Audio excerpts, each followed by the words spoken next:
Good morning, San Miguel. It's Mr. Wolf with Reflection this week and also the Word of the Week.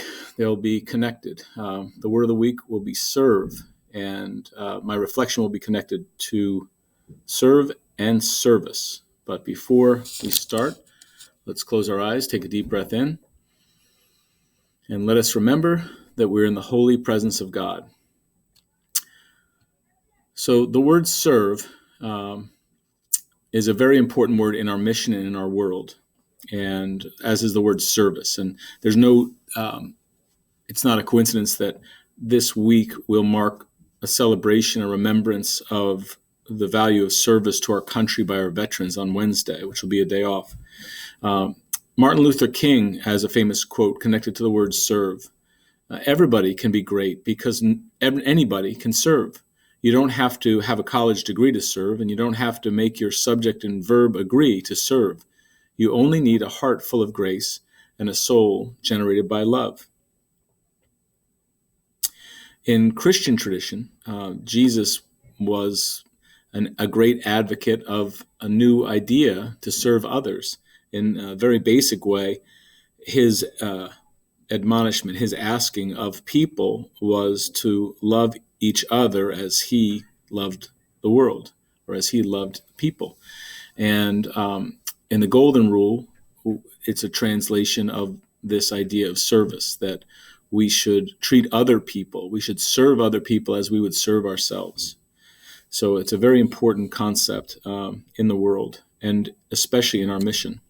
It comes from ancient Greece and the word slave, which is crazy. But if you were a servus back in ancient Greece, you were probably captured in a war, or you're so poor you couldn't afford to not be a slave. So you accepted slavery or servitude to pay for a living, to get food. And you typically we envision slavery as people in chains, maybe being punished physically. The word has evolved greatly over time. In fact, the leader of our nation now is considered a public servant. And most recently, we've been in a very tumultuous time. And happily, I think for a lot of people, there's some resolution this weekend that the election has been called, and Joe Biden will serve as our next president of the United States. Donald Trump was a public servant for the last 4 years. The president serves the American people and upholds the Constitution. And Joe Biden has been a public servant in the past as a politician and will start his service as president in January. Kamala Harris was has become the first vice president-elect who is a woman. Also, importantly, the first president-elect who is of African-American heritage. And I put the Spanish word over here because some of you speak a lot of Spanish at home. Atender is a word for service. And we see the Latin root attend helping us there also. If we attend to someone, we look toward their needs.